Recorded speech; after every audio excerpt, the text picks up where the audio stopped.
বিসিবিতে অভিযানে দুদকের enforcement unit. অভিযানে উঠে এসেছে নাজমুল হাসান পাপন, ইসমাইল হায়দার মল্লিক, খালেদ মাহমুদ সুজন, শায়ান এফ রহমান ও ফাহিম সিনহার নাম। তাদের নামে অভিযোগের কাগজ এসেছে ডিবিসি নিউজের হাতে। এছাড়া ক্রিকেট টিকিট বিক্রিতে অনিয়ম, তৃতীয় বিভাগ ক্রিকেটে প্রভাব বিস্তার ও মুজিব শতবর্ষে 18 কোটি টাকা অনিয়মের তথ্য পেয়েছে দুদক। বাংলাদেশ ক্রিকেট বোর্ডে দুর্নীতি দমন কমিশনের অভিযান। এনফোর্সমেন্ট ইউনিটের 3 সদস্য ক্রিকেট বোর্ডের বিরুদ্ধে 3টি সুনির্দিষ্ট অভিযোগ পেয়েছে। তৃতীয় বিভাগ বাছাই লিগে আধিপত্য বিস্তার, বিপিএল এর টিকিট বিক্রিতে অনেক টাকার লোপাট ও মুজিব শতবর্ষের কনসার্টে বিপুল অর্থ নয়ছয়ের তদন্ত করছে দুদক। সেখানে ব্যয় দেখানো হয়েছে, সেই ব্যয়গুলোতে কিছু অ্যানোমালি আছে। অভিযোগ সম্পর্কে রেকর্ডপত্র সংগ্রহ করা হয়েছে, সেগুলো আমরা যাচাই বাছাই করে আমরা আমাদের এনফোর্সমেন্ট ইউনিটে প্রতিবেদন দাখিল করব।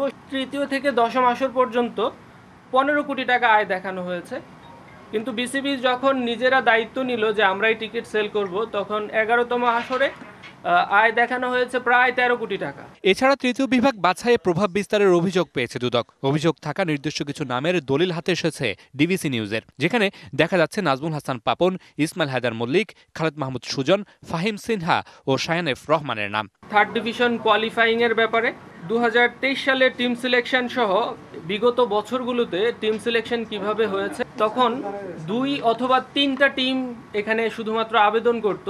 ফি যখন 1 লক্ষ টাকা করে দিল, তখন 60টা ক্লাব হচ্ছে অ্যাপ্লাই করেছে। তাহলে বোঝা যাচ্ছে যে আগে হয়তোবা অংশগ্রহণ করার এরকম স্বাধীনতা ছিল না। নাজমুল হাসান পাপনের ক্রিকেট বোর্ডের অন্যতম সহযোগী প্রধান নির্বাহী নিজামুদ্দিন চৌধুরী। অভিযোগগুলো প্রমাণিত হলে তিনিও দোষী সাব্যস্ত হতে পারেন। তবে আগেভাগে ঊর্ধ্বতন কর্তৃপক্ষের উপর দায় চাপানোর চেষ্টা তার। শাইনি চুলে এখন হবে সব হেয়ারস্টাইল। সিল্কোর দ্বিগুণ শাইনি চুল প্রতিদিন। আমরা তো আপনারা জানেন যে বাংলাদেশ ক্রিকেট বোর্ড যে একটা বোর্ড অফ ডিরেক্টরস থাকে, তাদের ডিরেকশন অনুযায়ী আমরা যে ম্যানেজমেন্ট টিম আমরা কাজ করি।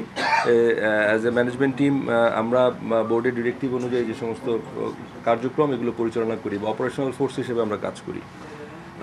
সেক্ষেত্রে আমাদের কাজ হচ্ছে যে বিভিন্ন সময় বোর্ডের ডিরেকশন অনুযায়ী কাজগুলো এক্সিকিউট করা।